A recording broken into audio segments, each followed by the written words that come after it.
Hello and welcome to episode 250 of Stand Up. Joining me today, former Obama speechwriter and New York Times best-selling author David Litt, and the CEO of Lumina Foundation and the author of a really interesting new book, Human Work in the Age of Smart Machines. It's Jamie Merisotis for the first time. My name is Pete Dominick. It's time to stand up with me right now.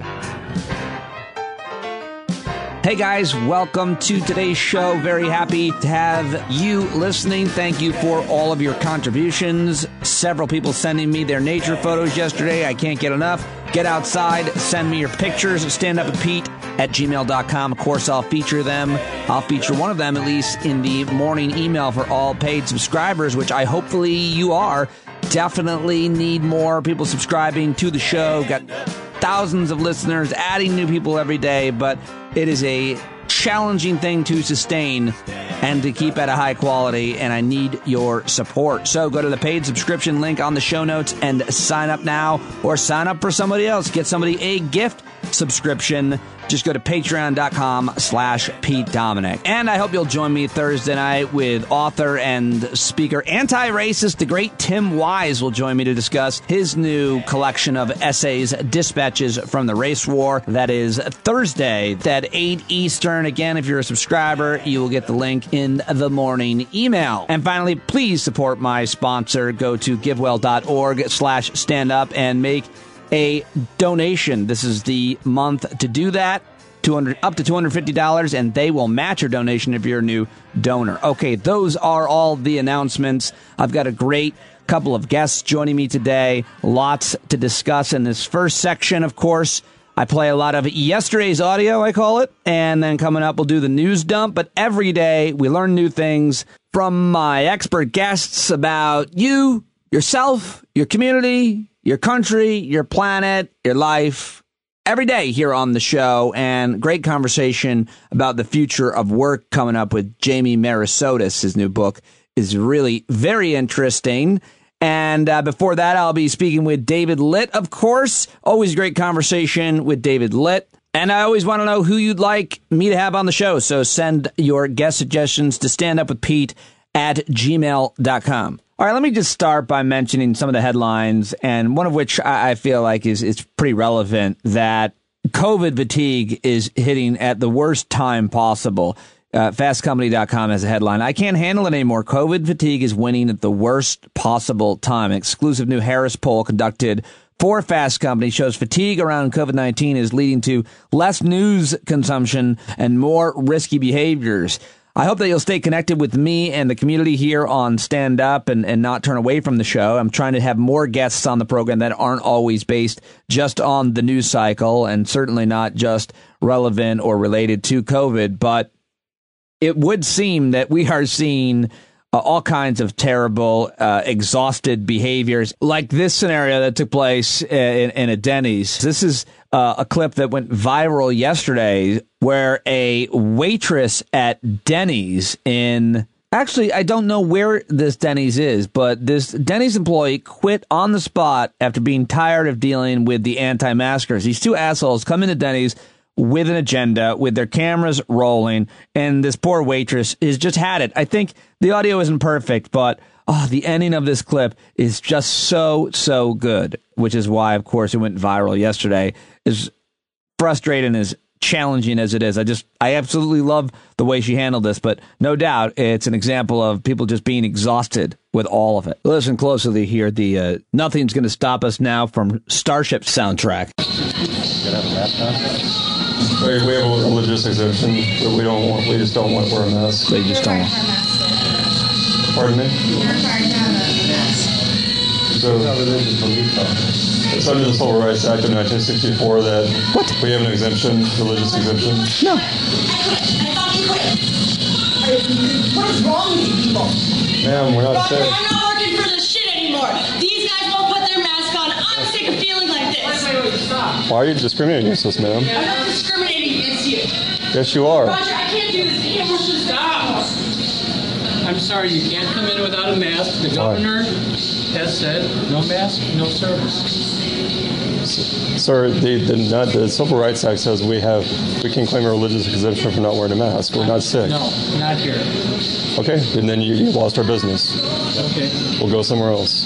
Thank you. I'm sorry. He's Well- filming also, by the way. You what? He's filming this. It's just some kind of like fun act for these people. I've had it. Don't believe everything the media tells you, okay? Yeah, fuck yourself. You want to clean your language up, man. Yeah, fuck yourself. Clean your language up, man. No, go fuck yourself, you dirtballs. Oh, that was so irritating. If you heard that for the first time just now, I'm sorry. You're probably outraged by that behavior from those guys. We're going to take our business elsewhere. Where? This isn't my rule. It's not the rule of the poor restaurant manager, the poor waitress in that case. I mean, it's so terrible. They didn't make those rules. They're making minimum wage or just above it, and they're enforcing the rules whether you like them or not, and people are giving them a hard time. I've always hated that when you're dealing with people who don't make the rules. It's always the most disarming and de-escalating kind of thing to say. But like, listen, I hear you. I understand why you don't like the rules. I don't make the rules. I have to follow the rules. Don't make it personal about me. I didn't come up with this shit. And in this case, obviously, it's not shit. You got to wear a mask. But that was really infuriating and obviously went viral yesterday. Also, here's some other COVID-related fatigue, a temper tantrum thrown by Tom Cruise on the set of his new film, Mission Impossible 7. They were filming in the UK, and apparently he saw people standing too close together. I'm thinking maybe they're going to want to change the name of this movie to Mission Impossible COVID Protocols. Huh? Huh? Here it is. The secret audio from the set, Mission Impossible 7. We are the gold standard. You're back here in Hollywood making movies right now because of us. Huh. It's Because they believe in us and what we're doing. Tom Cruise, the leader of Hollywood. Every studio at night. Insurance companies. Producers. And they're looking at us and using us to make their movies. We are creating thousands of jobs. Wow. I don't ever want to see it again.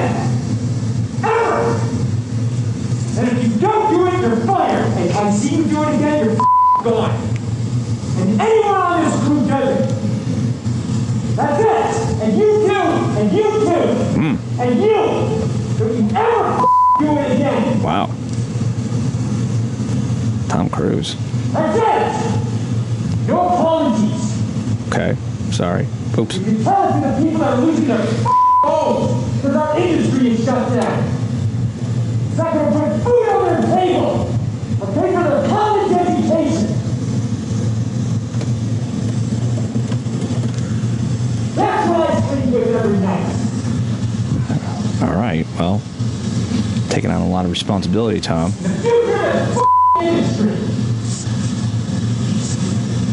So I'm sorry, I'm beyond your apologies. All right. I told you, and now I want it. And if you don't do it, you're out. Okay, you still talking?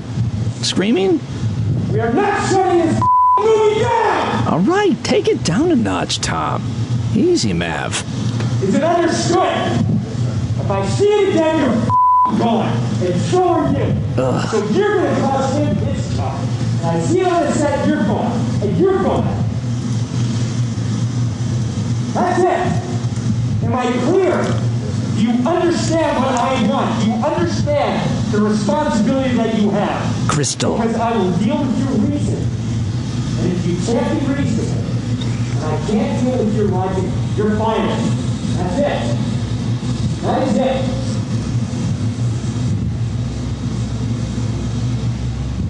I trust you guys to be here. Calming down now. That's it. All right. Back to work.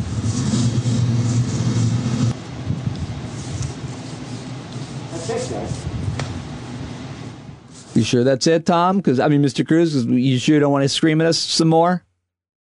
A lot of hilarious reaction online about that. So there's two really interesting outbursts related to COVID. They're happening all over the place, of course. And including this one in Denver, this is a road rage situation where, I don't know, I feel like the guy driving the car might be black, and that's what she's talking about with you people, but the article says that she was reacting to him because he was from out of state. And anyway, I think the rest of it is pretty self-explanatory. This guy is an example of someone who handled a road rage person pitch perfect. I absolutely love how calm he stayed and the jokes he makes and the way he just puts her on her heels at the very end. Listen to this from Denver, Colorado. What was that? Get the fuck out of Denver. Show all your motherfucking friends out so you don't move here. You haven't had any coffee yet? Dude, no? Think of all you moving here. Oh, the military brought me here. Is that a bad thing? No, okay. I'm sorry. All right. I'm sorry now. I'm sorry. I didn't know the military brought you here. Then you're fine. Everything's fine because you're military. I'm sorry for being a jerk. Anyway, there's 3 examples of what is clearly people snapping as it related somehow directly to the COVID virus. And we're struggling. There just can be no doubt about it. But we're struggling together, and we'll try to do our best to support each other, stay connected, reach out to friends, family, keep talking, and try to keep things as much as you can in perspective. That's my advice. But what do I know? All right, there are a few other things, of course, that I wanted to play for you related to COVID. Here's Dr. Anthony Fauci on ABC News with George Stephanopoulos calling on President-elect Joe Biden and Vice President-elect Kamala Harris to get vaccinated for COVID-19 ASAP. George, I mean, this is a person who very soon will be the president of the United States. Vice President-elect Kamala Harris will very soon be the vice president of the United States.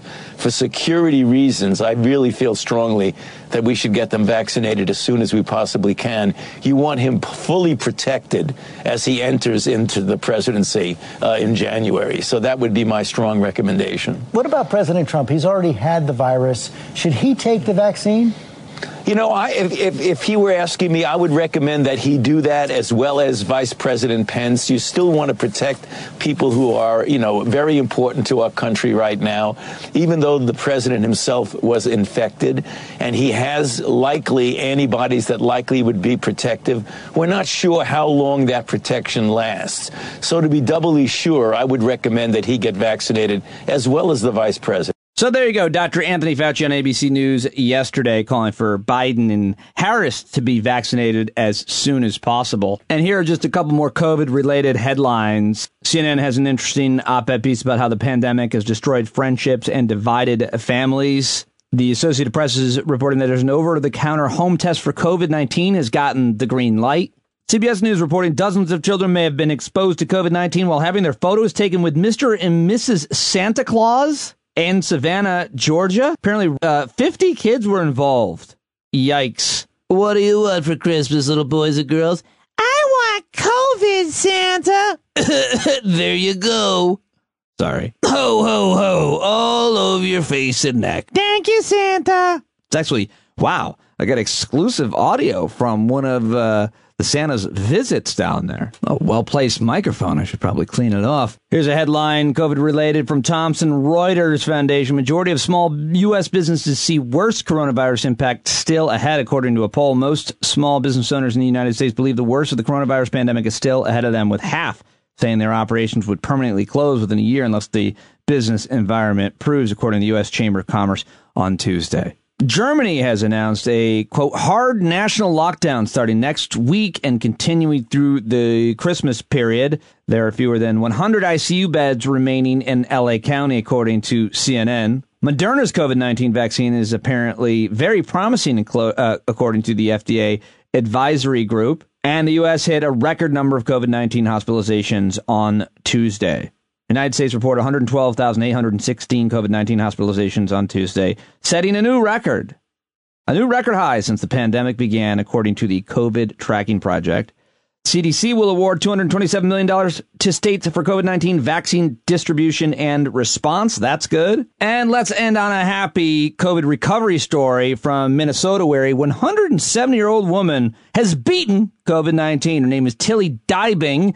She was just diagnosed with COVID-19 this fall, according to officials at the Detroit Lakes Community Home, where she's lived since 2017. Apparently, her parents were sick during the 1918 flu pandemic just before she was 5 years old, and she remembers it well. She's also a cancer survivor. She beat cancer at age 95.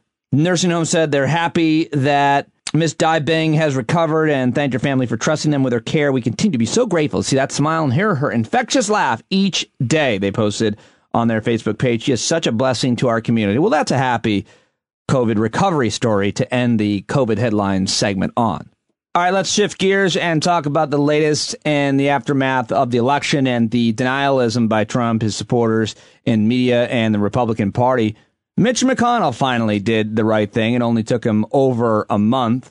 And of course, the bar for Republicans doing the right thing is so low that when an influential Republican acknowledges reality after a month of sowing doubt, it's what we call good news.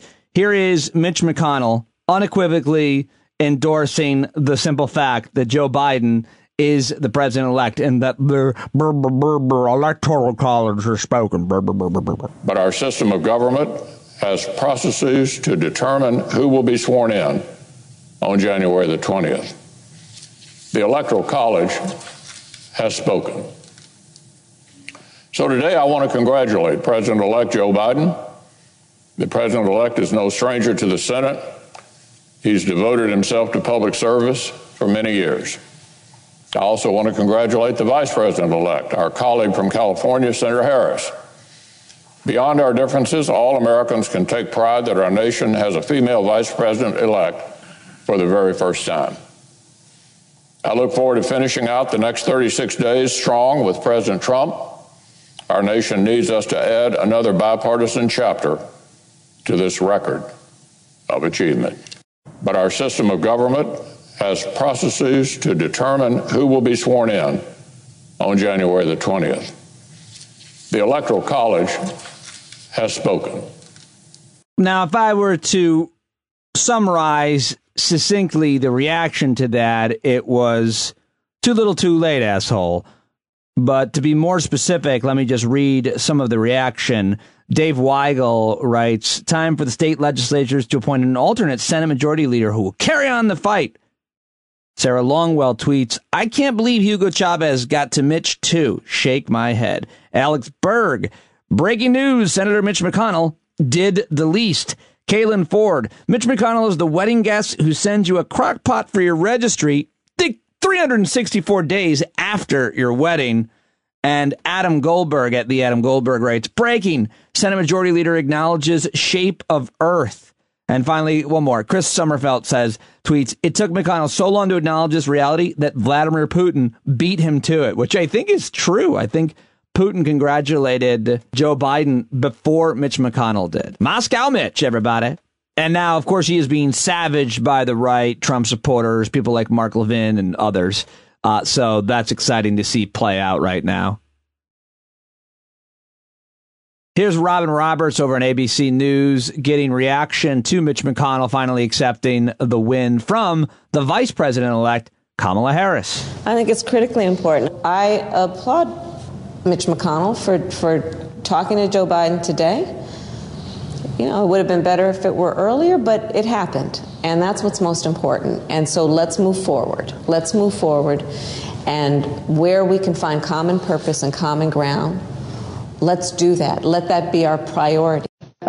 All right, Vice President-elect Kamala Harris on ABC News. And one more clip from Mitch McConnell, which actually I think is, I mean, it's hard to listen to this guy's voice. He's done so many horrific things to our country. He's such a bad person. But what he says right here about vaccines is pitch perfect, and he nails it. And I'm glad that he said it. It's super important. And I'm not sure how much trust or credibility he has with anyone at this point, but it still matters. Here's Mitch McConnell on vaccines in general and surviving polio. Yeah, let me add one additional thought on the vaccine. As a polio survivor myself, unfortunately, the vaccine had not yet been developed. I'm a huge supporter of being vaccinated when you have a substance that you know works. And so whenever my turn comes, I'm going to be anxious to take the vaccine and to reassure, do my part to reassure those who are doubtful about this, that we really need to get the country vaccinated. When you have about half of the population either skeptical or saying they won't do it, that's not good news. So I think all of us who do have at least some following in the country need to step up, as the former presidents are, and as I'm sure people in the entertainment world will as well, to encourage people to do this. It's the right thing to do for yourself, for your family, and for the country. All right, Mitch McConnell, nice call. I wonder if Tom Cruise, our friend Tom Cruise, is he going to get vaccinated publicly? That'd be great. And finally, here's about a 2-minute clip of the Vice President-elect Joe Biden, who's down in Georgia campaigning for Jon Ossoff and Raphael Warnock. Still got a little bit of a froggy in his throat, but here he is, the president-elect. And thank you for standing strong to make sure your voices were heard, your votes were counted, and counted, and counted again. I'm starting to feel like I won Georgia 3 times.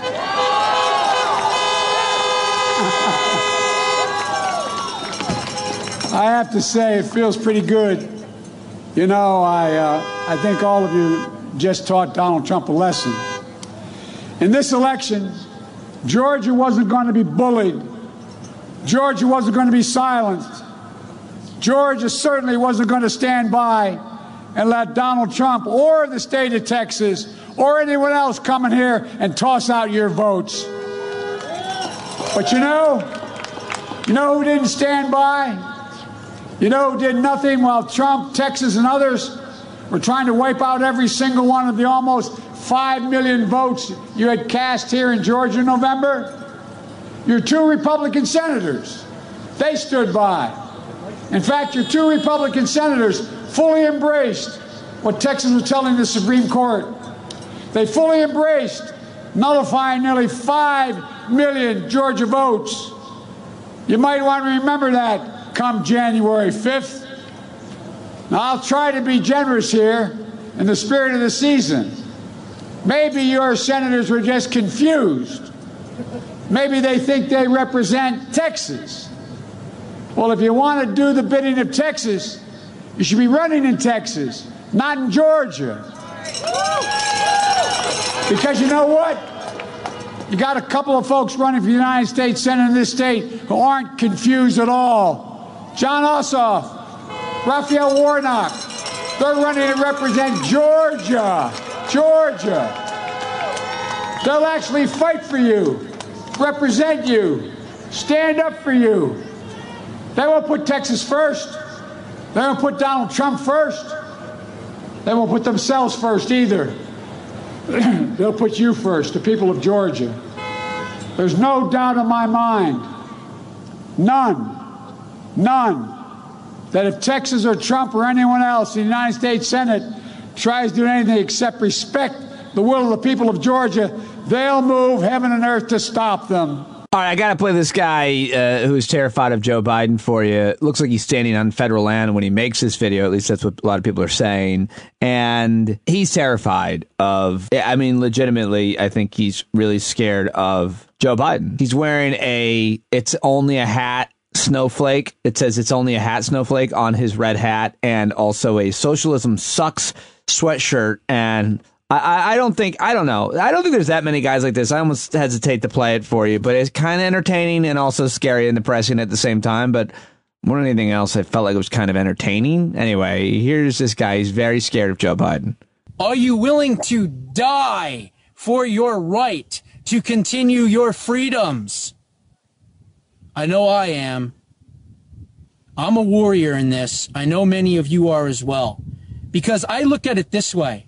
Who wants to live in slavery? Who wants to live in captivity from these tyrants and these oligarchs? I certainly don't. And I'm not going to go any further. I'm not going to say anything else. But let's just say this. We will never live under a Biden regime with tyranny and socialism and communism. It will not happen. Keep the faith, everybody. Keep fighting. This is not over. We can even continue past Inauguration Day if, God forbid, they steal it from us. We will not relent. Okay? Are you willing? I know I am. The blood of patriots and tyrants could be coming, and it's going to be hopefully a lot more tyrants than patriots. All right, maybe it's just mostly scary. I don't know. Maybe I shouldn't have played that. But I just feel like we need some insight on what's happening in the country from time to time. It's good to play those guys. I wouldn't listen to their shows or anything, but I don't know. I need to hear from them. Maybe you don't. All right. If you want more or less of that, let me know. standupwithpete@gmail.com. And that is yesterday's audio. And now it's time to talk about all of the headlines, or tell you about the headlines that are not COVID related, not directly politically related, and therefore being undercovered. It's time for your news dump. They call them dumps, big, massive dumps. All right, let's start with this fraud, Joel Osteen, who I've never liked because he was at SiriusXM when I was there, and he took a lot of attention away from my boss, who managed his channel as well. And I just never trusted the guy. And now we find out that, of course, Joel Osteen got money from the government, PPE, for his church. And it just sucks because they don't pay taxes. They demand special exemptions from laws. They demand that we all conform to their dogma, and they're getting paid and complaining about being persecuted. It's all ridiculous. And so Joel Osteen's Lakewood Church got $4.4 million in federal PPP loans, but they don't pay taxes. That's the issue that many of us have. Here's another headline coming from NPR. Reads, Census estimates U.S. population as high as 336 million ahead of actual count. Still not clear when the U.S. Census Bureau will release the first results from the 2020 census, but when it does, the Bureau estimates the count may show that the U.S. population has grown by as much as 8.7% since the 2010 census, which produced a count of 308.7 million people. Twitter announced yesterday that it will be shutting down the Periscope app as a service. The company is set to discontinue the Periscope applications by March 2021. I think they bought Periscope for like $115 million. They're going to continue offering live video streaming through their Twitter Live feature, but the Periscope app, they say, is an unsustainable maintenance mode and has been for a while. So, I don't know. Does anybody care about that? Is anybody using that app, by the way? And they're calling him the Canadian Jeffrey Epstein. Fashion mogul Peter Nygard has been indicted on sex trafficking charges. He was arrested in Canada at the request of the U.S. authorities. A federal indictment in New York City accused him of recruiting dozens of women and teenage girls for success. And unfortunately, if you saw a picture of him, he's like an old man with long gray hair, and you wouldn't be surprised. It doesn't look right. I'm sorry. Sorry for being judgmental. It's my worst quality. It's the thing I'm best at. And this guy looks like he's trafficking children. He's a creepy dude. And now he's been caught, so that's good. The newest celebrities who have turned to podcasting are the Duke and Duchess of... What are they the Duke and Duchess of, by the way? It's Meghan Markle and Prince Harry. They have signed with Spotify, and they're doing podcasts. They're soon to learn. It ain't that easy, especially if you're in your shed doing everything alone and editing it all and begging people to subscribe. It's not that easy, Harry and Meghan. I mean, you got to be good at interviewing people and knowing what you're doing. Let's be honest. It's not like you're just going to roll right in. But best of luck to them. I'm sure they'll catch up to me someday. Actor Matthew McConaughey is still talking and saying things, and people are listening and caring, and that's the whole story. You shouldn't. And the big story in the Northeast and Mid-Atlantic is that there's a major snow and ice storm set to pound us, a nor'easter. We might get 12 inches in New York City. And folks, I'm not going to lie to you, I cannot wait. I love snow, and maybe I'll take advantage of it. Maybe I'll go skiing this weekend. Maybe I'll take a couple days off. I don't know, but I am very excited to be in the shed and watch the snow fall and talk to you. That is your news dump for Wednesday, December 16th. Sponsored by GiveWell, givewell.org/standup. You want your dollar to go as far as possible and save and improve lives? Go to givewell.org/standup right now.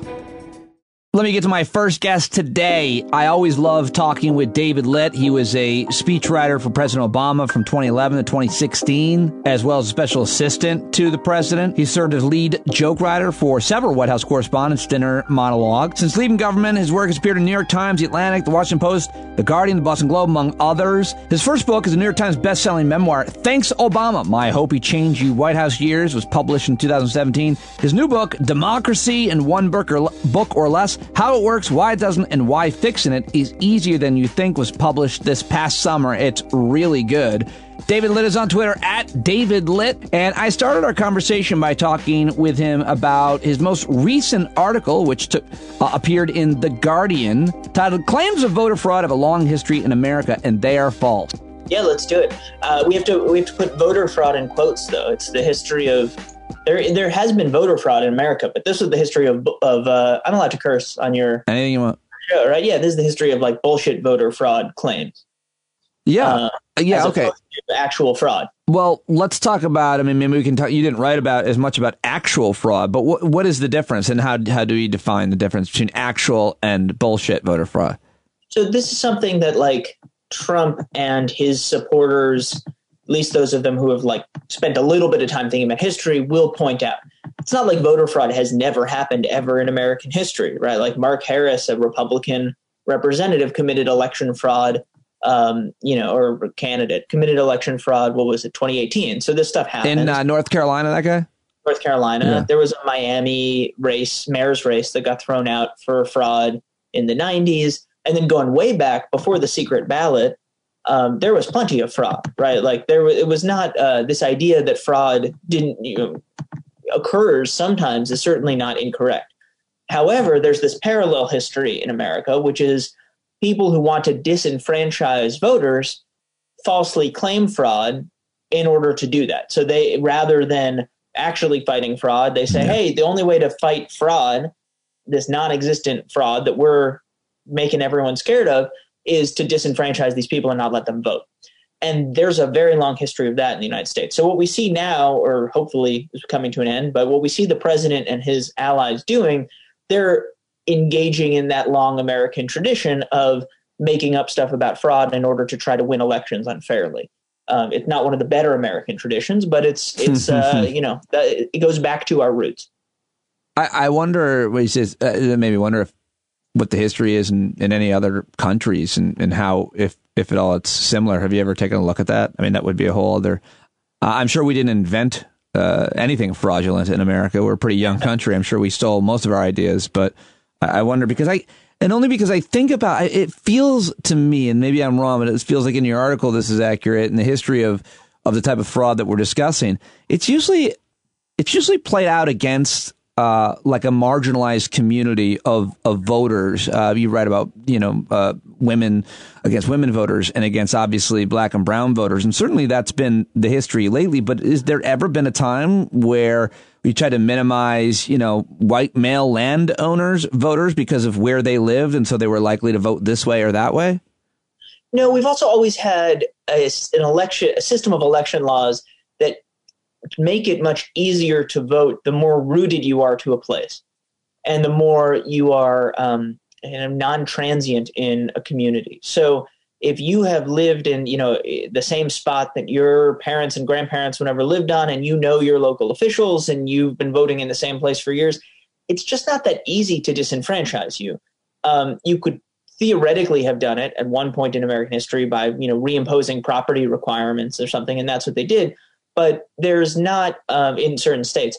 But that's not that easy to do. What is really much easier is disenfranchising people who are new to the process or who move around frequently or in some ways are on the margins of society as opposed to, the wealthiest landowners.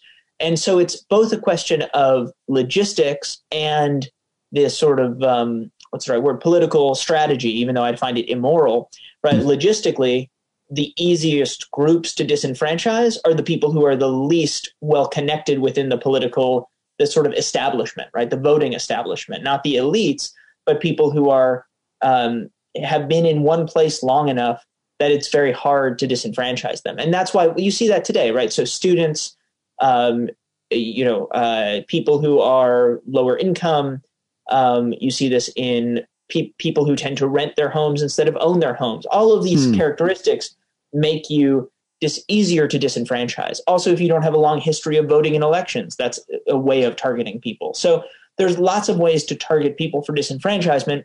You can't explicitly do it because of race anymore. And so the way to do it tends to be along these characteristics that basically say, are you new here? Okay, how do we get you out? Right. And to be clear, voter fraud or fraudulent voting and how it's defined is different than what I think I conflated it to when I asked you the question about disenfranchisement, which is a strategy to prevent certain people from voting, being allowed to vote to begin with, which I think is a lot of what you just explained about. But voter fraud, it's always an interesting subject to me because when I do get in a discussion or a debate with somebody who thinks there's been a lot of voter fraud, generally speaking, it's Republicans and conservatives, I say, why would someone do it? Why would someone commit that crime? I can understand, especially now, why people are shoplifting. I can understand why people might commit all types of white-collar crimes. Generally means because you think you're going to get away with it, you're desperate, and you just have to do it. But voter fraud is a thing you can't do really alone. I mean, you could fraudulently vote one time for yourself, but it wouldn't make any difference. You wouldn't get anything out of it. And the consequence, if you're caught, and it's easy to be caught, is really heavy. So it's just not a thing that people would have a desire to be a part of because it's very hard to do and it's very easy to trace. How am I doing? You're doing pretty well. I mean, the impetus, the motivation for doing it. The weird thing about all this, right, is that it's also hard to say, right? Are people actually concerned about voter fraud, or is that kind of a helpful excuse for saying we're bummed out that we didn't win an election? And it doesn't matter. I mean, if you try to use that to disenfranchise people, you still shouldn't. It doesn't matter what your motivations are. But sometimes it's hard to argue. Some people are misinformed, and then some people, they don't want to actually have an argument because it's about finding an excuse. That's what I was writing about through history, right? Sometimes people say they found a reason, but what they mean is they found a justification. So if it's a justification, they're not going to change their minds because that was never the point. Taking some of those claims seriously for a second, or some of those ideas, if you look at what's happened, and you're seeing this now, right? Like and I'm still wrapping my head around what we've been through as a country. It's hard. But if you look at what's happened, you had the Trump campaign start off and they said, see, there was massive voter fraud and we're going to prove it in court. And then they went to court and they couldn't prove anything because nothing happened. Then they said, well, no, okay, maybe it wasn't voter fraud because that doesn't make sense. It was some other kind of election conspiracy, the Hugo Chavez switched the voting machines or something. It's hard to keep track of day to day. Yeah. The basic idea goes from being, oh, yeah, Pete, you're right, although they wouldn't say that. It doesn't really make sense for someone to show up and try to vote despite not being eligible because the odds that you get caught are pretty high and the odds that you swing an election are basically zero. What would theoretically make sense is this big wide-scale effort to try to flip an election by, stuffing the ballot box or something like that. That's not very easy to do anymore, and that's a real understatement. So maybe in the 1840s, at the beginning of urban political machines, stuffing the ballot box was something you could do. As an example I often use, in Conway County, Arkansas, in 1888, a bunch of white gunmen broke into a polling place in an African-American neighborhood, and they stole the ballot box and they burned all the votes, which is a different type of election fraud or election theft. But, and they got away with it. That would be much harder to get away with today than it would be back then, just because people would know about it. We have more laws to protect against these things. It's not to say that elections are perfect, but they're a lot better run than they used to be. And so this idea that like the shadowy DNC can flip an election by, manipulating some voting machines and, whatever, I lose track of the theory. Yep. The reason these things sound like conspiracy theories is that the only way to make your fraud claims big enough to actually have an impact on the election is to allege some kind of conspiracy that's very implausible. So the way we can talk about how you can actually steal elections in this country, but it's not through the ways that people are claiming they're being stolen. Well, the one claim, and I think the most convincing claim, is simply that the voting machines change the tallies. They're computers. So somebody just went in and changed the vote. And, once someone believes that, it's pretty hard to argue against them, even when you tell them there is a paper ballot tally and trail that actually gets counted up as well.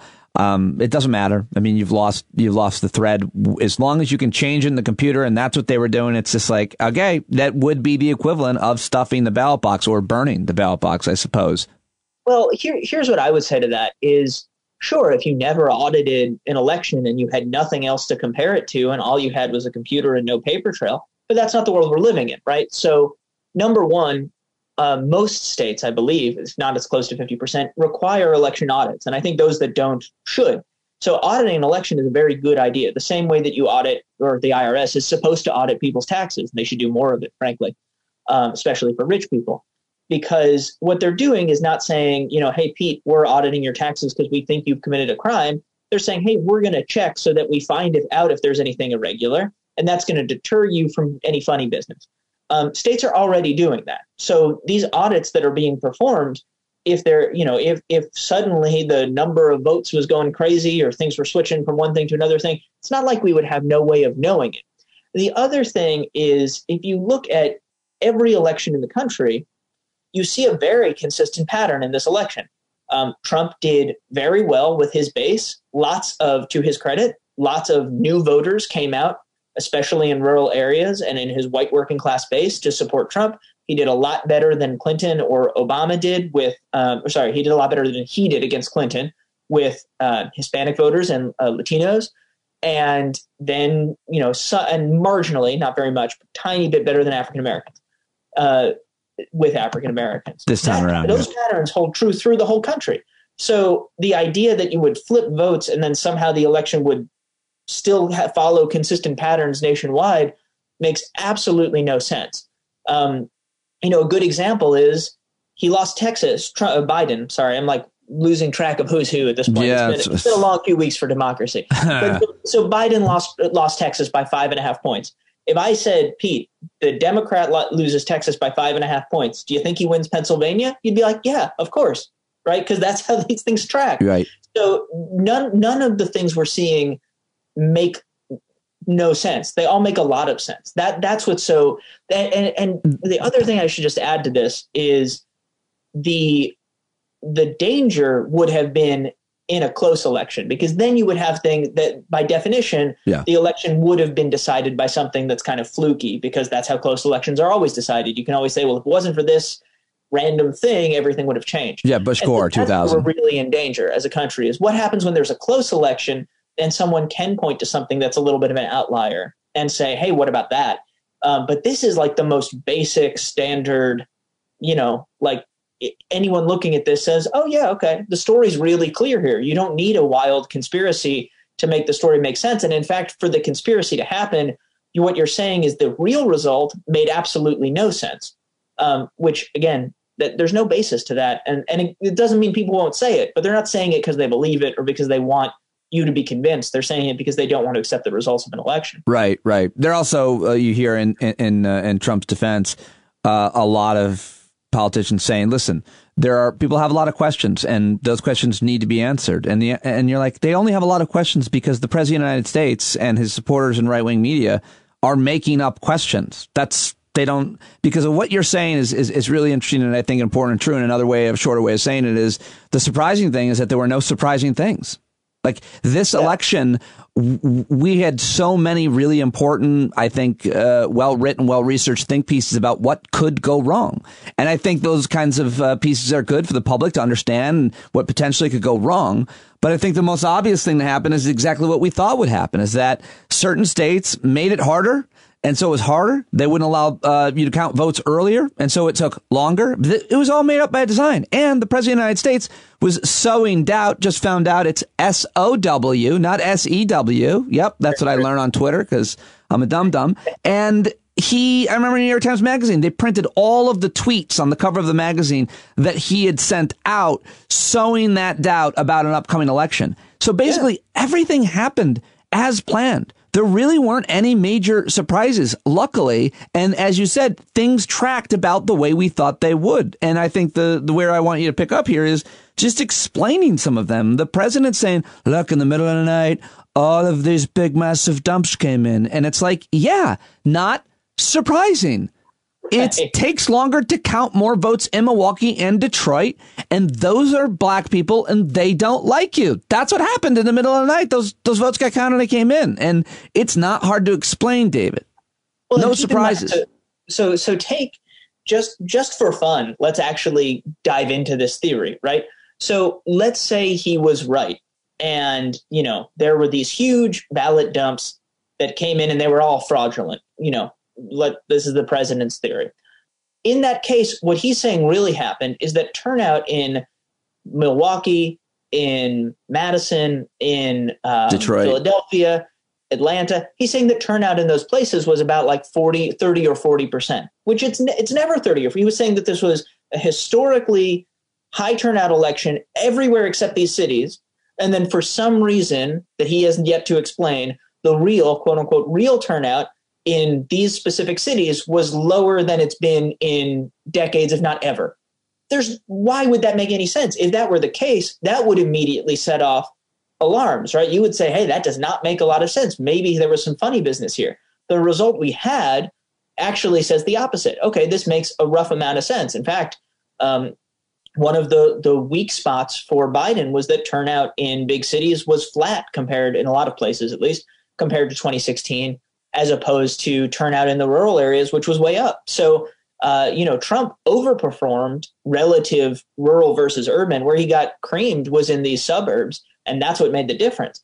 So, and again, it's because it's a combination. Some of it's racism, right? Some of it is saying, well, we just assume that the non-white people are out there, they must not be conducting fair elections because we don't trust them and we don't want them to vote, which is awful, obviously. The other piece of it is it's very hard to disenfranchise these white college-educated, upper-class suburban voters because and by the way, I should say the suburbs are diversifying a lot, but those college-educated voters in suburbs, for the reasons we talked about, are hard to disenfranchise because they tend to be, they've been in the same place for a long time. Voting is not that difficult. They vote consistently in elections, so you can't just say use it or lose it and take voting rights away. It's just not as easy to do.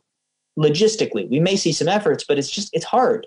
So that's been the issue in this election. And if you look, the president's claims, and they literally make no sense. Yeah. Like this is not like, and one other thing, and I don't know, maybe you can cut this into like 5 succinct answers instead of one long one. I don't know, but is like what you said about people saying, well, now that I've cast doubt on the election, there's all this doubt on the election. So the only way to resolve the doubt on the election that I created is by making it harder for these other people to vote. That's obviously nonsense. But I find it just helps, if you're looking to simplify it, just replace these claims of voter fraud with Bigfoot, right? It's like saying the only way that lots of Americans believe in Bigfoot. And the only way we can be sure that there's no Bigfoot is to go send everybody searching for Bigfoot. And then if we don't find Bigfoot, that's because Bigfoot is so elusive that it means there was a conspiracy to hide Bigfoot. And roughly that's where we're at, right? And in fairness, millions and millions of Americans believe in Bigfoot. So if we need to respect that, that's a different story. It's really the story right now because, you mentioned earlier, you're still trying to figure out what happened and what it means. And I'm not sure exactly. There's a lot of different ways to imagine what you're specifically talking about. But what I'm hearing, what I want to certainly ask you is if a high percentage of Americans, and I mean a high percentage, frighteningly high, believe in Bigfoot, do not believe in COVID or in the vaccine. So we can call them, I'm hearing, vaccine truthers, anti-vaxxers, as well as election truthers. What does that mean? I mean, where does that leave us as a country and as a society if there is so little trust in institutions and in governments and in experts and expertise, and specifically in the federal government, much less media, I think is really the big one, that I don't know how to look at it, but I mean, today, Mitch McConnell finally admitted that Joe Biden was the president-elect. And so maybe today is like a turning point of sorts, but at least a month of serious damage, in this case, to our election system and to what we believe in democracy. much less the vaccine. Where are we at with believing or not believing in reality or Bigfoot, if we keep going with that one? Well, I think I want to start by making a sort of optimistic point, which is great. Republicans are not half the country, right? Neither are Democrats. Republicans are registered Republicans or Trump voters was, 48, I think 46% of voters, and roughly, I'm going to make this up, 3/4, but that's about right, are, don't have concerns or doubts about the election. And so you'd have to do some math that I can't do in my head, but that puts you a little over 30%. That's a lot of people. Yeah. It's a serious number of people, but it's nowhere near saying half the country feels this way. Right. Right. A clear majority of the country still lives in reality and is happy to do so. So, and I think, by the way, there's also a lot of Republican voters, and this is just my conjecture, who I genuinely think believe in democracy. They may not know which media to trust, and that is a serious issue, but I think are taking their cues from party leaders. So now, there's a set of people where they're going to see their senators say, and governors and so on say, well, Joe Biden's the president-elect, and they'll say, all right, we fought the good fight and we're moving on. And then there are going to be some people who are total dead enders. Yeah. We don't know what's going to happen next. I mean, one possibility is Trump could go out there and just blow up the Republican Party. He may do that. If he wants to, he certainly can. Another possibility is that Republicans say our best bet is to act like Joe Biden isn't really the president. And, they may do that, and that may or may not work for them politically. So I would say in general, this is a bad time to be making predictions, other than things are very volatile. And I don't know that that means they're going to be very bad, but I think it means that the risks are really high and the sort of certainty is very low. Well, and that's not a great take, but no, I like that take and I appreciate it. And I think it's good to try to apportion, what percentage of Americans. And I think it's also really good for you not to speculate on necessarily what it means and make a prediction, because I think you're absolutely right, especially this time. This is such uncharted territory. However, I would like you to ask I would like to ask you to make a prediction on one more thing, which I think will have some merit to it, because it's the most important thing right now, which is the runoff elections in Georgia. You can make a prediction, or at least frame what it would mean if Democrats win both of those seats, and what it would mean if they only won 1 or 0, which I think it would mean pretty much the same thing, right? Yeah. So let's start with, if they win both, here's what I would guess that means. So first, right off the bat, it means that Biden is, for the most part, going to be able to confirm his nominees.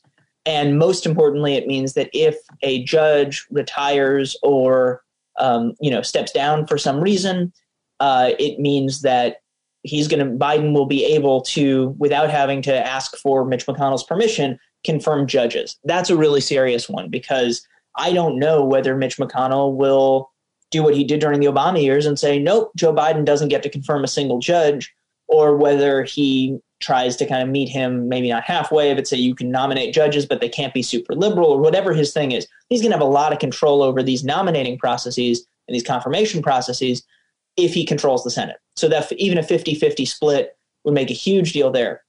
It would also make a difference on budget reconciliation, which is, I'm trying to make your listeners as bored as possible, but budget reconciliation is the once a year kind of get out of jail free card, or in my book, I call it like the hall pass for lawmakers, right? So normally you need 60 votes. You have to have a filibuster. You have to be able to break a filibuster to pass a law in the Senate. There is some stuff you can do once a year with just 50 votes or 51 votes. And that would be an option open to Democrats if they win the Senate by that narrow margin. Joe Manchin from West Virginia has already said he's not going to vote for ending the filibuster, so we're not going to get a majority rules Senate. He does not support expanding the Supreme Court, so that's going to be off the table. So I suspect he would not support D.C. statehood, and also you would need to beat a filibuster for that to happen, so it's kind of beside the point. So I think the next step would be a very large sort of campaign to try to change the minds of Joe Manchin and maybe a couple other red state Democrats, but I don't know that it would be likely to work.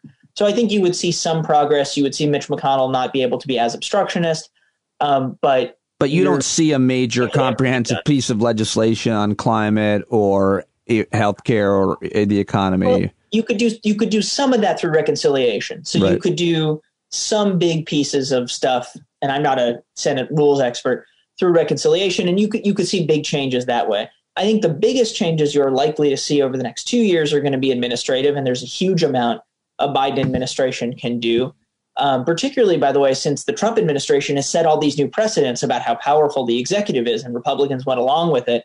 It's going to be hard. I'm sure they'll try. It's going to be hard for Republicans to say, hey, the president is acting like he's in charge of everything when they put up with Trump for 4 years. Right. And this is de-escalation compared to that.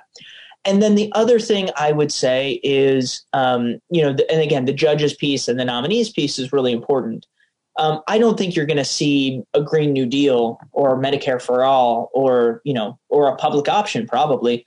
It's going to be hard to pass those things. Some of them, again, reconciliation is the wild card, and I don't know enough. But I wouldn't say. But I think that there's a huge difference. But you're not going to get to like 10 out of 10 progressive nirvana if these two senators win. Which, by the way, is important because the Republicans' argument in basically argument in Georgia is, hey, if you elect these two Democrats, AOC is going to run the country. Right. Whether you think that's a good thing or a bad thing, that's totally not true. That's just a lie. Right. All right. Well, one quick last question before I let you go, which is you're seeing, obviously, the cabinet, Joe Biden's cabinet come together. You worked in the Obama administration. And I wondered, I have a frog like Joe Biden did yesterday, if there was anybody that he's appointed so far that you knew and would speak about just for a moment, just because not anybody, obviously, that you'd criticize, because I wouldn't ask you to do that. But is there anybody like that that you're familiar with that you can speak to their character? Because there seems to be a lot of like the Obama people in the Biden cabinet. There's lots of people who I knew, but I wouldn't say, they were not in my peer group, right? They're people who I kind of like it's like saying, they were like seniors when I was a freshman in college. You know what I mean? So I know I've been in meetings with them or whatever, but I either worked with them or below them, not at that level. Now, I will say from that knowledge, this is a really good group, and I've been really impressed by the people that Biden and his team have picked. And I'm not just saying that. I think you're seeing him take people from the Obama White House, which was really full of qualified, smart, hardworking people, but he's picked people specifically where you could not find someone in the building who says, oh yeah, they're not great, right? And everyone's, whether people get along with them, they don't, whatever, they're all going to agree, no, this person's the best at what they do. And they're really savvy politically, they get it. They get how to work as a team. Nobody, like, it's not a high drama group of people, right? These are all people who are, and again, was the norm in the Obama years. So it's not like there weren't choices, but, this is a group of people where, I know a lot of people who have worked for all these people, and all of them have great things to say about their former bosses. And, you know how workplaces are. That's not a given. So I think it says a lot. Good. And so, yeah, overall, obviously many of the picks are people I don't know at all. So I can't speak to that. But just looking at the sort of Obama White House vets who are coming back to government, it's a strong group, and it's a group that sort of says we're prioritizing competence and, a group of people who understand how government works, understand why it matters, and can deliver on this agenda that the president is promising. And, that's a big deal, because if President Biden can deliver on his agenda, that will be the most progressive administration in history. Yeah, but obviously the most important issue is going to be COVID. It's crazy to think that when Obama came into office, he had the worst economic crisis of our lifetime, and now we have the worst public health crisis of American history, really, when Biden is coming in, and how much that, it's like there are enough problems. In every sector of culture and society, we have problems that need fixing: education, economics, health, the environment. But man, we don't even get to anything before we get to solving this crisis, which, if everything goes well, the predictions are probably pretty right. But who knows if everything is going to go well? That's true. I mean, I will say from a public health standpoint and a political standpoint, the fact that a vaccine looks like it is on its way, it's going to take a while, or a couple of vaccines. more importantly. Yeah. And, it might be a long time before people in the lowest risk categories are vaccinated, but the vaccine seems like it will be out there. I think that is one less fight. If there was no vaccine on the horizon, you would see a kind of Tea Party 2.0 and, the anti-maskers saying, all right, now Biden's in the White House, let's march on Washington. You may still see that, but at a certain point, it does seem like there is a kind of an end date on this specific battle in the culture wars, because that's what this mask, anti-mask stuff is. And I think it means that at some point, assuming that the vaccine rollout goes the way that everyone hopes that it will, it's going to be that's going to mean we can move on and do other things. The other thing that I just want to point out that's so important here, this is an area where competence really matters. Oh, yeah. The Trump administration, right? They turned down, what was it, like 50 million, 100 million extra doses of the vaccine for basically nothing. I have no idea why, but the answer fundamentally comes down to these people were not very good at their jobs. And a lot of people died because of that. Yeah. So I do think that the Biden administration, even with an uncooperative Congress, has a chance to say, hey, look at what government can do when it's run by competent, well-meaning people. And this could be, the vaccine distribution in particular, could be an early big success story for a Biden administration and a really strong proof point that says, guys, let's stop trying to destroy the government, because when it works, it works. And a lot of people get, that's a life and death issue for a lot of people. Hardest thing for working for Trump must have been, seriously, like when you're, say, Secretary of State, Rex Tillerson, or even Pompeo, and he told you to go do something, you went and did it, and then he tweeted the opposite while you were meeting with that foreign leader. Like, the idea of having an objective and staying with that objective is not a new, impressive, or original idea for any leader, certainly in government. Here is our agenda. Let's go lay it out.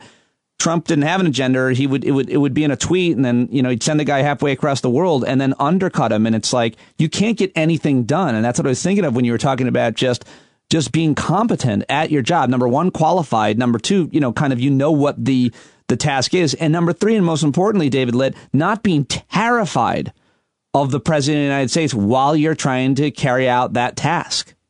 You're right about all that, but it goes even deeper, because the reason a lot of people looked at that and said, I want nothing to do with it, including competent, smart Republicans. Some of them, for particularly national security, said, well, I think I owe it to my country to try. But a lot of them said, this is not, I know who this guy is. Yeah. Everybody knows who he is. This is not worth it. It's not going to work. And it's only going to, my own reputation is not going to survive this. So who were you left with? You were left with the Jared Kushners of the world, and the Stephen Millers, and also people like Rex Tillerson. All due respect to Rex Tillerson, wherever he is now, I don't think that he's not Stephen Miller, but he was not should not have been on anyone's short list for Secretary of State. He was not the guy in conservative or Republican foreign policy circles, just as a purely, do you understand how the system works and how to get what America needs out of geopolitics?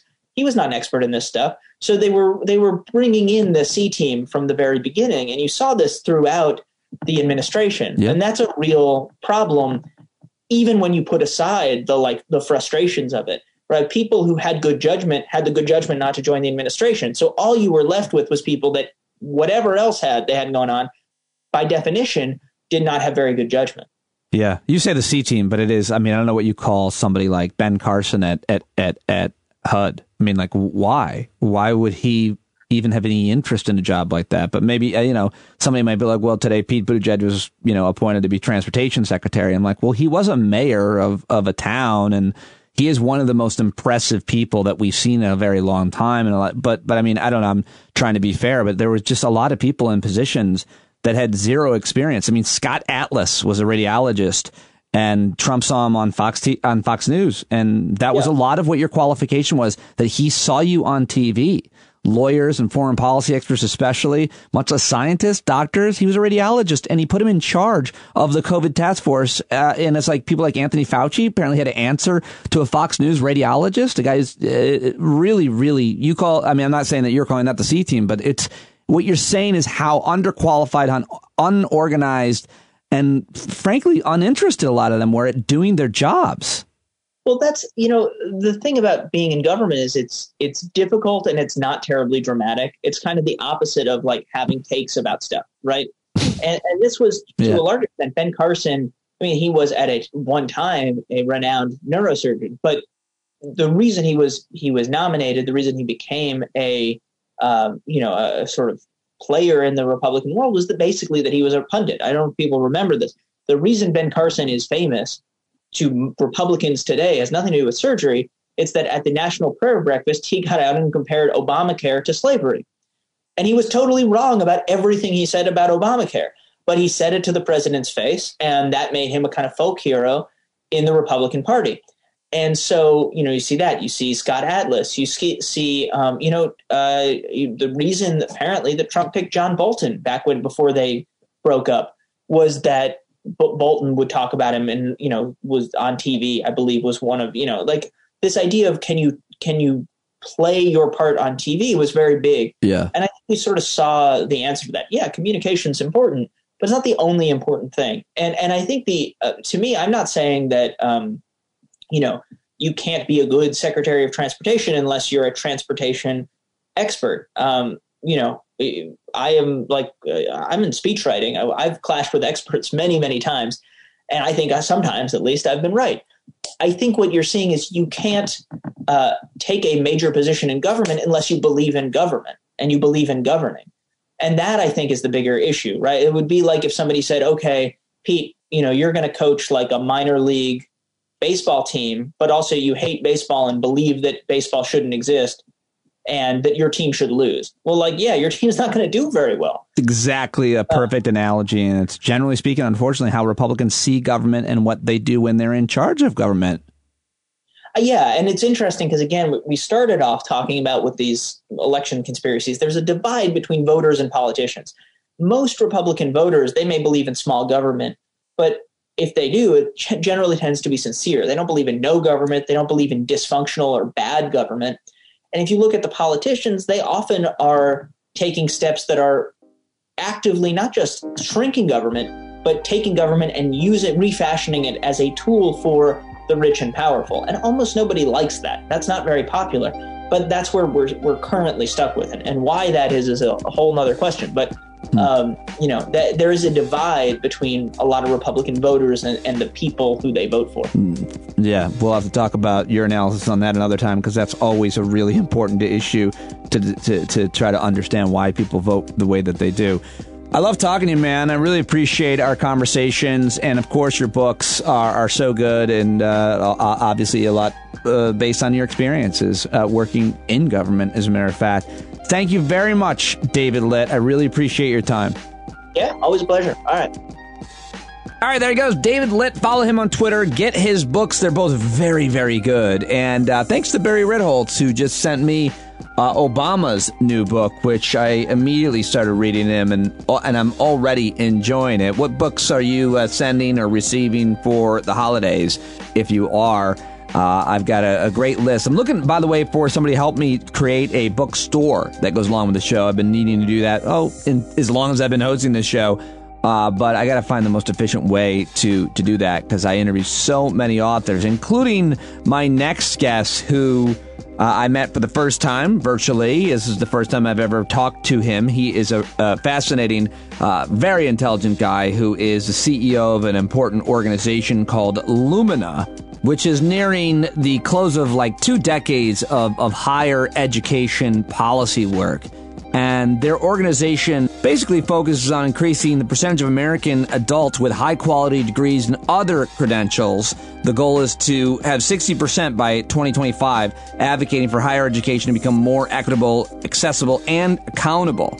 The CEO is Jamie Merisotis of Lumina, and he is out with a new book. It's called Human Work in the Age of Smart Machines, and argues that technology is not going to put humans completely out of work, but only if we rise to the challenge by preparing to work alongside these smart machines doing work that only humans can. thinking critically, reasoning ethically, interacting impersonally, learning empathy, and so on. Here's my conversation with the CEO of the Lumina Foundation and the author of Human Work in the Age of Smart Machines, Jamie Merisotis. Did I say it right?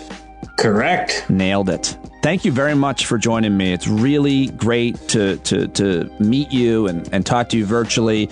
Your career and your books are so important and fascinating, and I'm psyched to have you on the show. I think people are really going to like this conversation, certainly going to like your book if I don't do a good job in the conversation. Thanks very much, Pete. I'm looking forward to it, too. So you talk, I love that you talk a lot about work and the future of work. And you've gone to all these conferences and been invited to be on these symposiums and these conversations about them. And I think it's a super important question that I've always tried to answer with experts here on the show. But what do you think is wrong with the question about the future of work before we really get into it and your book? You know, part of the problem, I think, is that, you know, if you're somebody like me, I've spent a lot of my career on the learning side, on the education side, and I've tried to make it more inclusive and serve more people, make it better. But, people keep asking this question, what's education for? And my answer is simply that it's to prepare people for human work, the work that only humans can do. The problem is, for too many people, when you get into that conversation, they think you're talking about the future of work, literally whether there will be work. And I think that's wrong. I think that conversation is fundamentally overblown. It's this robot zombie apocalypse that everybody's worried about coming. I think it's overstated. The reality is that we know from history that technology has always created more jobs than it destroys. I don't see any reason to believe that that will be different this time around. But things will be different than they were before because the technology is different. Artificial intelligence is different. And that's what we've got to learn from. And that's how we've got to figure out how to work with the machines, not just do the work that's left over after they do what they can do. I'm always interested in that economic argument. And I feel like I fall on the this time it is different side of it. But I also don't know anything, Jamie. So what is your best argument against, say, AI taking over pretty much every job that specifically is very unique to humans? So, look, machines are better at certain things. We know that they're better at repetition, at patterns and speed. Everybody's talking about, reducing things to an algorithm. And I think they're very good at that. But machines can't understand subtlety. They don't get nuance, unpredictability. And for us as humans, the way we're interacting right now, that human interaction is difficult for machines. So the more the interaction is with humans, the less likely it can be done by machines. And so my view is that we have to focus on this idea of human-machine complementarity. In other words, what humans are good at is complementary to what machines can do and vice versa. And in that case, I'm not as worried about this disruption that people talk about. Now, to be clear, when I say that technology has always created more jobs than it's destroyed, it's also true that in the race between technology and human skills, technology always wins, right? Because technology always can figure out how to do things better, faster, cheaper, and reducing it to the algorithm. But we as humans have these unique traits. We're ethical, we're empathetic, we collaborate, we communicate. We do that in ways as humans that's fundamentally different than the machines. And that's why I think we should be thinking about the future of working, not as the future of work, which is, will there be work, but rather the work of the future, the work that only humans can do. I feel, in essence, in a way, a lot of your work in this book, I mean, you talk a lot about education, obviously, and always have, but I feel like it does kind of, the underlying theme is really economics. It waters down to economics and economic systems that, of course, education creates opportunities to participate in. And maybe you disagree with that, but I just wanted to get what your feelings are, your opinions on our economic system, because to me, at this point, it seems undebatable that our economic system is set up to create a tremendous amount of wealth concentration, and that capitalism in general is always going to look for efficiencies and not look out for human beings, our interests, much less the interests of nature. And so I wonder what your feelings are about our current system that we have here in America, where there's so much wealth concentration, limited opportunity, a very, in my opinion, thin social safety net. So before we get to the future in technology, it would seem we need to discuss, our current day economic system. I would agree with all of that, but I'm not sure that they are mutually exclusive. Look, wealth disparity is real. Disparity by race is certainly a significant challenge. COVID has really sort of underscored that, right? So these issues about disparity by income, by race in particular, are apparent in American society. They're apparent in global society, and they're getting worse. But at the same time, we all have this desire for work, which is what makes us different than machines. And so from an economic perspective, I think this issue of concentration of wealth, of the rich getting richer, is real. But I also think that we have the capacity to change that as humans, because we can do things that machines can't do. So even if the rich people convert more and more of the tasks that we have done historically as humans into things that machines can do, because they are focused on efficiency and productivity and outcomes, we can respond to that by developing our human traits and capabilities. All those things about being humans, being empathetic, being individuals that collaborate, et cetera, that will make a difference. And one of the things that I try to tell people all the time is that at the end of the day, for us as humans, work matters. It gives us dignity. Yeah. It gives us meaning and purpose.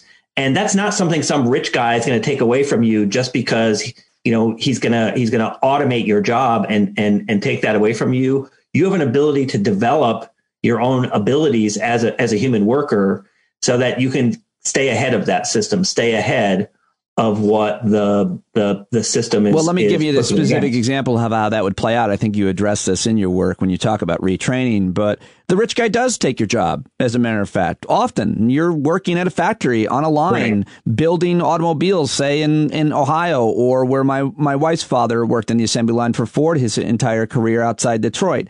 And eventually they do get rid of your job. Either a robot takes it over more likely, or it gets shipped to Canada, Mexico, or China, etc. And then you're left with what? Because the system doesn't take care of you. It doesn't give you an alternative education. It doesn't retrain you properly. So often, your purpose, in this case, that job that was providing for an entire family, maybe it was hopefully a union job, so you had really good wages and benefits. It is gone, and it was taken from you by a rich guy, if I want to be so cynical, or company, because of the choices that they made, because of the options that they have with technology and trade and tax policies issues. What do we do with that guy or woman?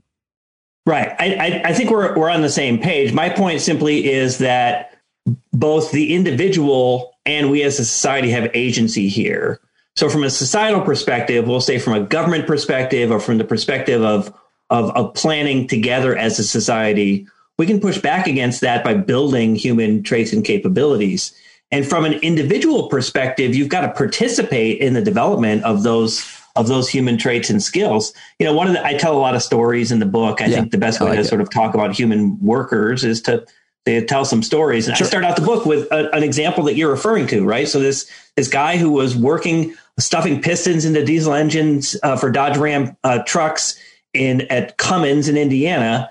And he spent, 2 decades working on the assembly line. And then slowly these robots, they call them cobots at Cummins, collaborative robots, started doing more and more of the tasks that they were doing. But what Cummins figured out as the employer and the workers figured out is that there are certain things that the machines were doing that they couldn't do or could do better. But there were things that they could do as the humans that were different. So he essentially sees these cobots as his coworkers. So there are people who lose their jobs to the robots. I get that. But in the cases of progressive employers like Cummins and individuals who participate in advancing their own skills, you can actually get trained, retrained, not once, but over the course of an entire working life cycle. To me, this human work ecosystem is, I think, the biggest part of what's going to need to change, because you're not going to go to school early in life and then work for the rest of your life. You're going to have to keep doing this over and over again.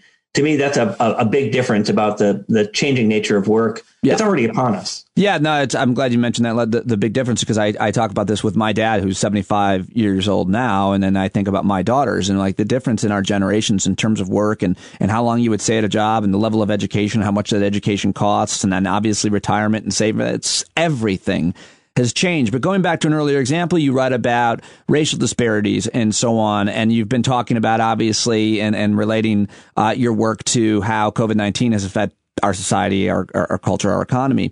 And it would seem that there's a disproportionate, it's definitely true that there's a disproportionate amount of infected and deaths amongst black and brown folks. And one reason might be because the virus has spread so rapidly at nursing homes where a lot of black and brown folks work as aides, as heroes every single day. And so this is about education, which you have been involved in your entire career and write about how it needs to be transformed. And so my question is, it would seem the problem in America, especially in other places as well, it's not easy, is to find out what someone's interest and strength is, what they have an aptitude for, and then set them up for that. How important would it be to identify those qualities and interests in a person and then set them up for an education in that line of work? I think it's very valuable to do that. And so being able to do that, again, not just once early in somebody's life, but continue to do that because both people's interests and abilities change, as does the changing nature of work. But I want to violently agree with you, Pete, about the fact that if we don't confront the issues of racial disparity and systemic racism, we've got a big problem here. And I think COVID-19 has opened the eyes of a lot of people, particularly white people, about the challenges here. If you're African-American or Hispanic, you're more likely to face the likelihood of being infected by COVID. A lot of people who are African-American and Latino are working in those frontline, so-called essential jobs, almost twice as likely to die.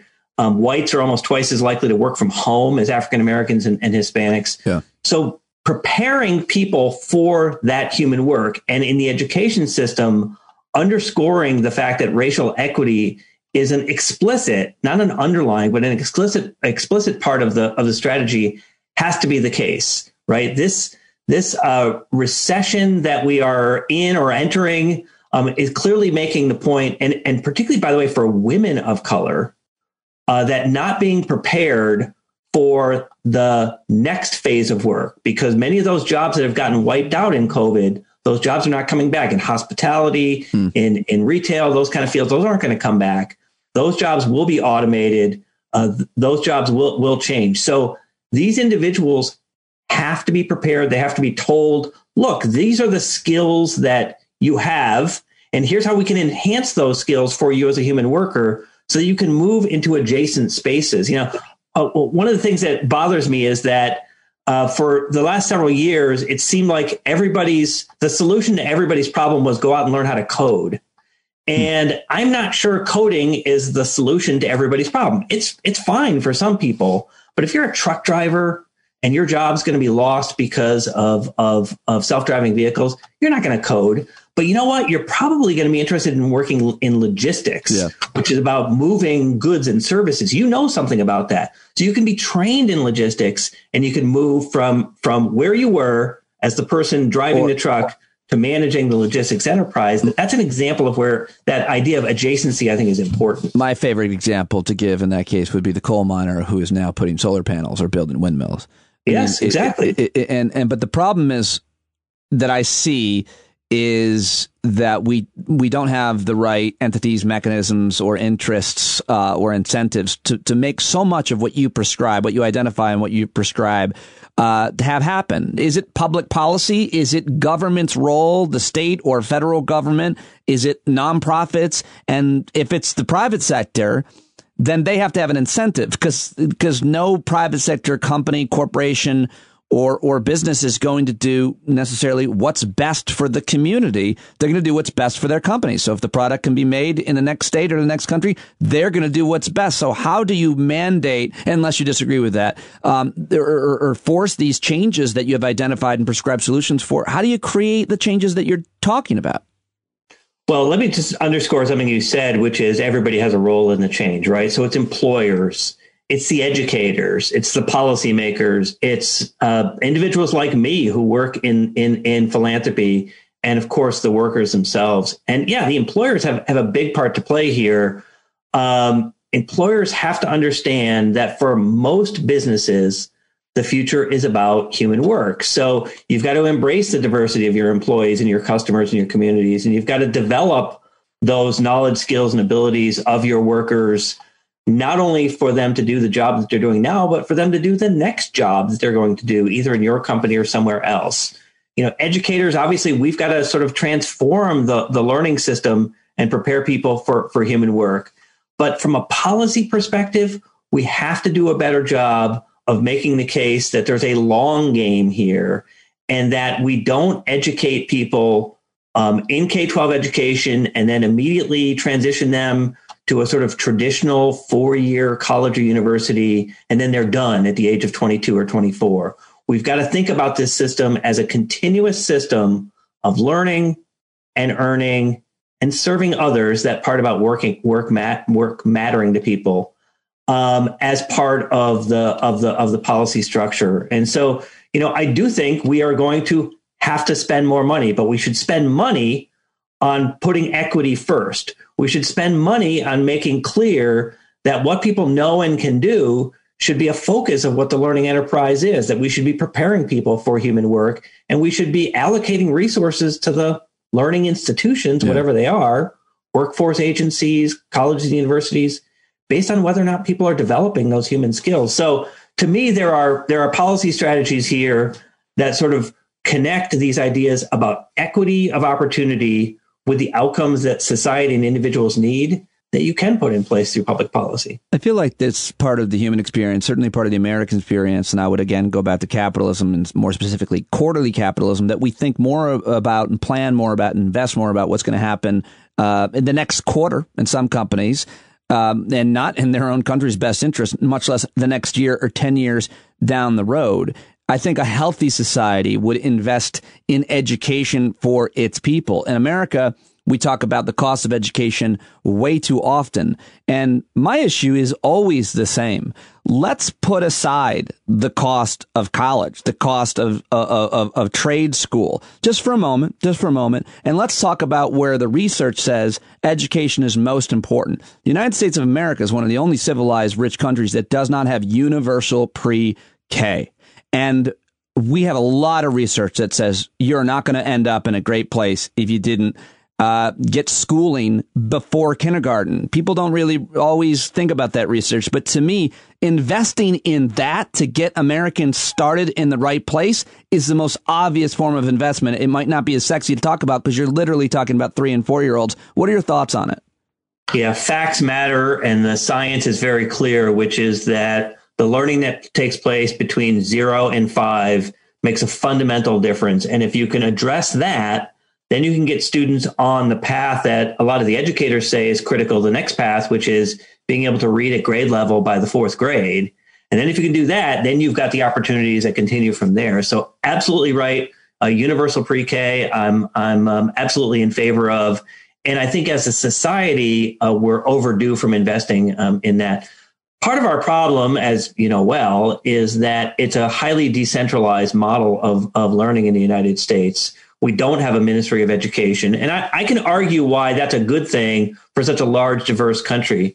But one challenge of that is that it's very difficult to make these sort of universal principles mandatory. So it's a challenge. The disparities by state, by community within state are pretty substantial. I live in the state of Indiana, have for more than a decade, and the educational differences by community, and I don't mean 100 miles from here, I mean 5 miles from here, is extraordinary.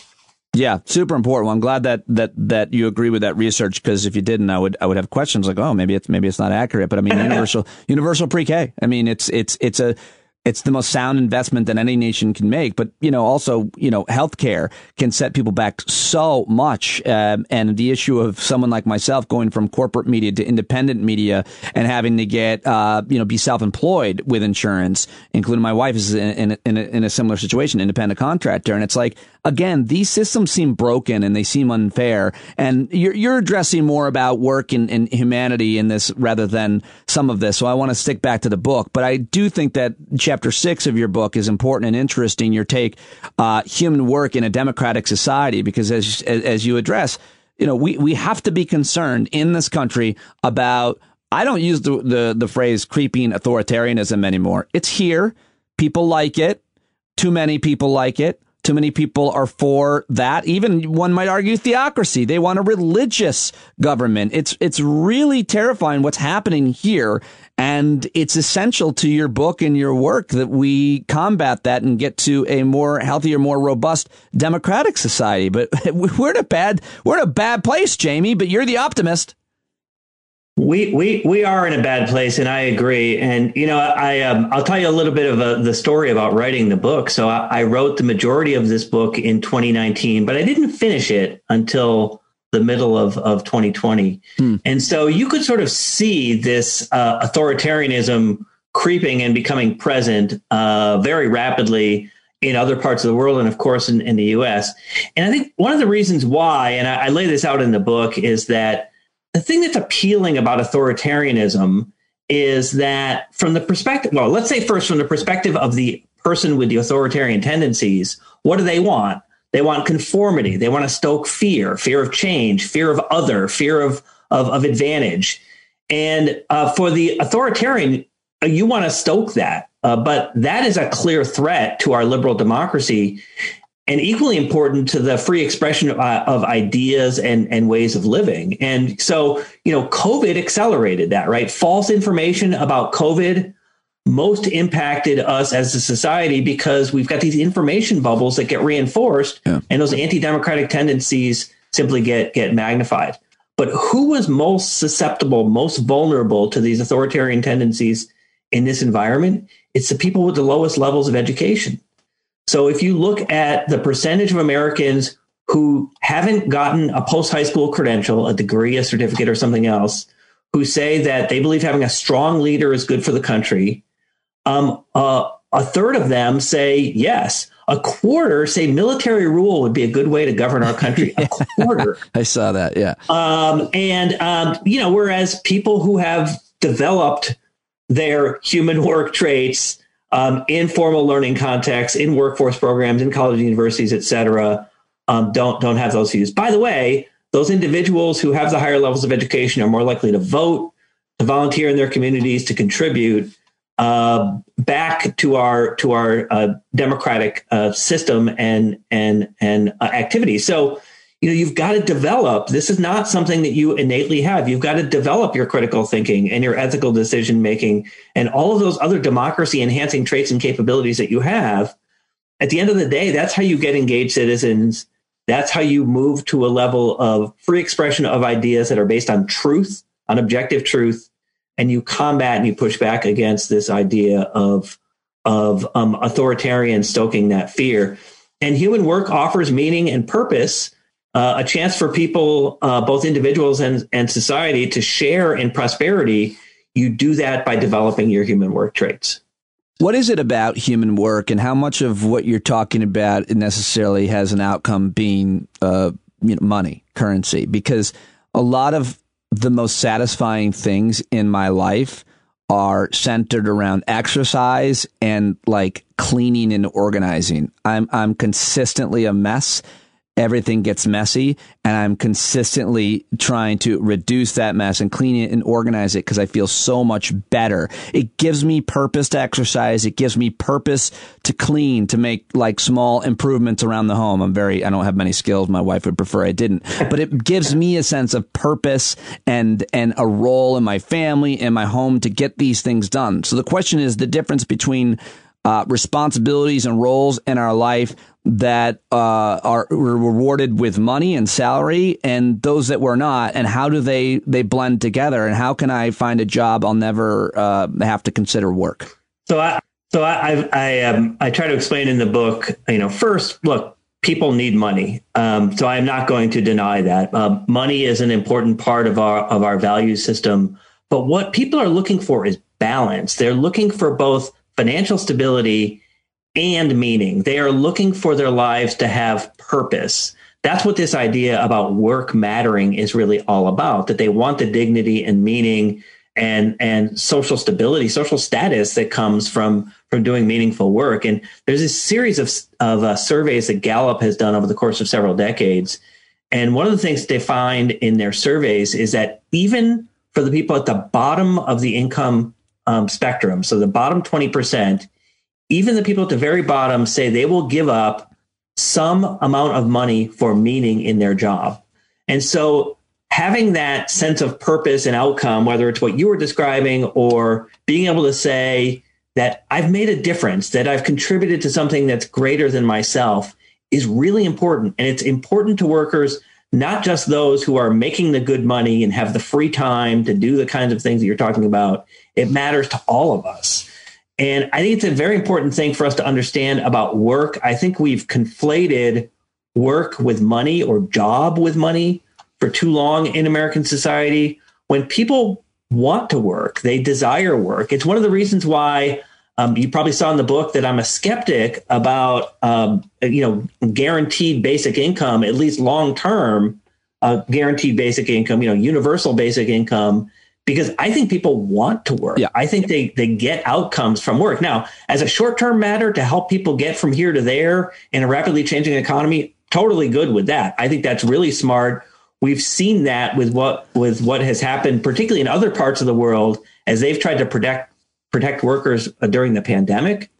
That kind of guarantee is really important. But long term, paying people to do nothing forever, most people, I don't think, will accept that. They want meaning in their lives. And I think that they want to find that balance between the financial security and meaning in their lives. I mean, I've always been fascinated with all the subject matter that you write about in this book and the meaning of life and work, especially work, in terms of what it brings you, especially as you just mentioned, balance. I'm so happy that you say that and that you believe that, because I think most people probably don't even realize that that's what they need. That's what they're looking for, balance. They're not always working and always worried about working and always worried about keeping that job so they can keep working and maybe in an unhappy place, an unhappy situation. But I wonder what you think about the kind of criticisms of certain populations, generally speaking, people living in poverty, and that they're lazy. To me, that's the most pernicious and wrong-headed criticism in human history. And of course, we understand where it comes from, because some people are lazy, and the people that are lazy are the ones that we notice the most, and they're not working and they're not doing anything on the team. And so we make a big deal out of it. But the vast majority of people are not in poverty because they're unmotivated or because they're lazy. There's a whole host of reasons as to why. But what do you say when people say things like, well, just pull yourself up by your bootstraps and stop being so lazy and living off the government and all those, I think, really pernicious ideas?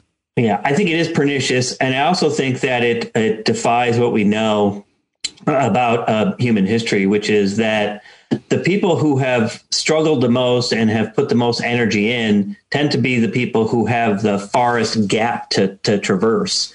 And those individuals at the bottom of the income scale, the bottom of the skill scale, people who are racial and ethnic minorities, people who have struggled because of who they are or what they look like, they tend to be the ones who are the most motivated to create the change in their own lives that's necessary.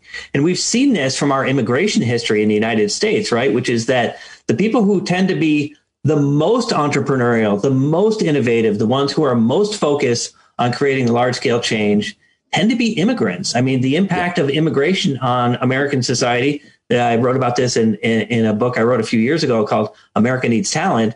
It's really, really important to our long-term financial success in American society. Certainly most of the 20th century and into the 21st century here, we found that immigrants have played a major role in that. Many of them are literally starting out at the bottom, and they are coming from countries where they come to the U.S. and they're discriminated against because of who they are, what they look like, how they sound, et cetera. And so to me, that idea of laziness, of lack of motivation, is simply a reflection of ignorance and bias against people who look or sound or maybe behave different than what people expect is quote unquote normal. But in fact, the great history of our country is that our immigration tradition is one of the things that I think has really distinguished us and made us truly a destination for most of the world. What do you think about the idea of government picking winners and losers. I've always thought that government should pick winners, and they should pick them based on the people that we elect, investing in, incentivizing industries and companies that are good for humanity. I feel like there's two great examples of this right now. The renewable energy revolution, is such an obvious, important place for the world to invest a huge amount of its resources. I also think on a much smaller scale, something like legalizing cannabis across the board. I always think about that because it's like if you had a delicious berry that everybody liked, but was and you could grow it everywhere, but it was illegal. Well, then that would mean a real problem for jobs, for the economy, for taxes, and where obviously you've seen this be legalized in a number of states. But like these are two slam dunk, one small scale cannabis, a crop, legalizing a crop, and the other, the renewable energy future revolution. How should government and how does it work? Pick winners and losers in terms of jobs, entire industries, creating them. Yeah, the cannabis example, of course, is an interesting one because it's generated more and more bipartisan interest as time has gone by in recent years. And even in our highly polarized time, you've seen more and more states move in that direction. The issue of climate change, I think, is interesting because it has gotten more polarized, even as the science has gotten clearer, and we know more and more about the effects of climate change. We were talking earlier about authoritarianism. Authoritarianism and climate change are two truly existential risks to human society, right? That they are literally threatening our human existence. And, climate change, I think, is not simply something that is inconvenient. It is impacting literally everything that we do. And, I run a large national foundation. We have an endowment. We have to invest the endowment. More and more of our decisions by the people who are managing our money are being made based on questions about climate change. Awesome. Think about, for example, if you're an investor and you're investing in real estate, where are you going to invest in? You're going to invest in places where climate change is having the least effect, or you're going to invest in places where they are doing the most to mitigate, to address the issues about climate change. This is not about liberal or conservative, Republican or Democrat. This is about economic and social well-being coming together. And it's also just you could argue it's just an investment in infrastructure. If you wanted to take away the issues of climate change, all the existential, you're just building stuff. What do we need to build? We need to rebuild all kinds of infrastructure, but we need to rebuild the future of the planet as well. And there's so much that we could do here, and yet we are not. And we're actually in some ways investing in old industries like coal, trying to keep old industries, dead industries alive. Like, why aren't we selling, quills to write with as opposed to, laptops and iPads? It's a very strange investment. But of course, that's all comes down to, lobbyists and corruption and special interests.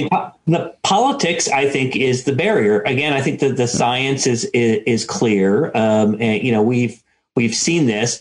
By the way, the number of jobs in the coal industry continues to decline, right? Yeah. So if you look at what we were talking about in 2016, where we are today, the number of coal jobs, even before COVID hit, was lower in early 2020 than it was in 2016.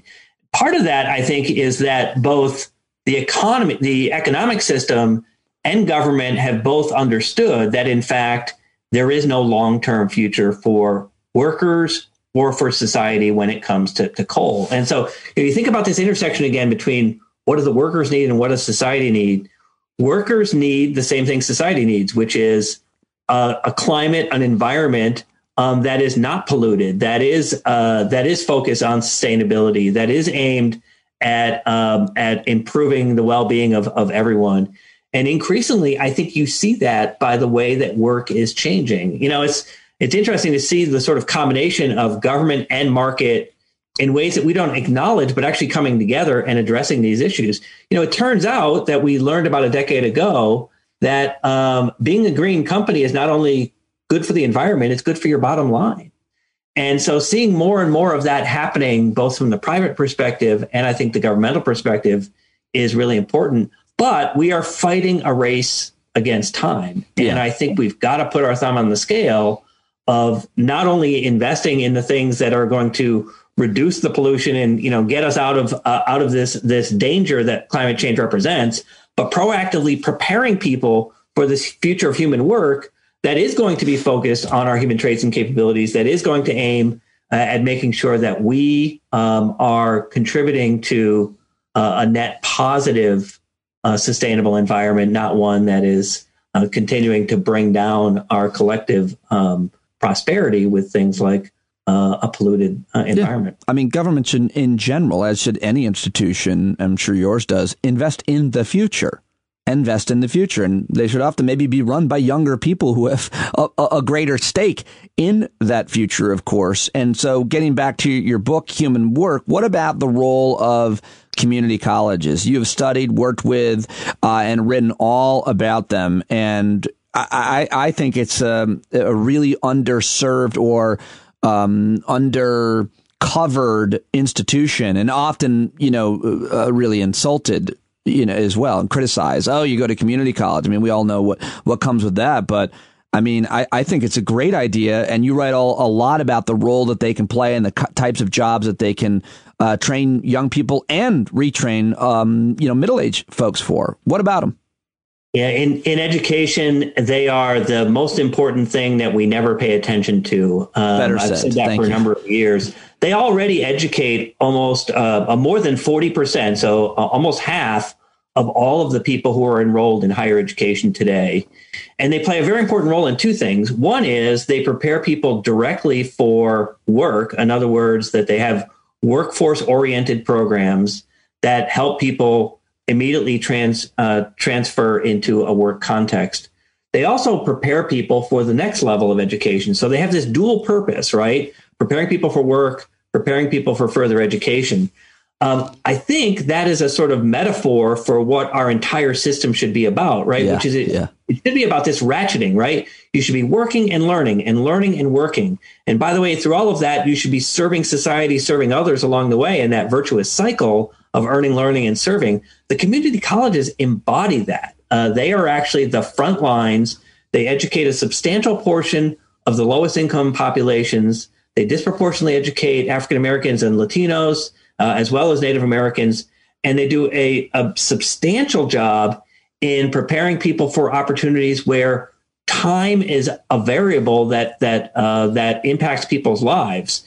You can get into a community college program and work while you're learning in ways that allow you to continue to advance yourself economically and socially at the same time. So I think they are hugely important. At Lumina Foundation, we're focusing increasingly on community colleges as a primary part of what we're doing because we see the opportunities for long-term pathways of learning that take you all the way through life as coming into and through community colleges, again, not just once, but over the course of your entire working lifetime. Also important, and I really am enjoying and have enjoyed this conversation. The new book is Human Work in the Age of Smart Machines. It's fascinating. Jamie Merisotis, thank you so much for joining me, and I look forward to talking to you again because this conversation that you're leading has to keep happening, and we have to keep being educated and understanding and having our mind open about the future of work and where we as human beings and what our role should be in it. I really appreciate your work, and it's been fun getting to know you and reading the book. Congrats. Thanks very much, Pete. Great to be with you. All right, there goes Jamie Merisotis for the first time. Let me know what you thought of that conversation and get his book, Human Work in the Age of Smart Machines. Check out his organization, luminafoundation.org. Jamie's also on Twitter. Let him know you heard him here on the show, at Jamie Merisotis, Merisotis. And that is all I've got for today's episode of Stand Up. Thank you very much for listening and growing and laughing and learning with me here on Stand Up. Tell your friends, give a review to the show, and please sign up for a paid subscription if you haven't already. Go to the paid subscription link in the show notes. Join me Thursday night at 8 p.m. if you are a subscriber, and we will welcome author Tim Wise to our conversation, and then we'll have a little happy hour party as we always do. And Join the Discord platform as well, so you know you're not alone. You are not alone as we deal with the craziness in our lives, the regular craziness, the unpredictable stuff, and of course the pandemic and all of the politics. Hang out with us on Discord anytime. That's all I've got for you. I love you. You're not alone, and I'll talk to you tomorrow right here on Stand Up. Take it away, John Carroll.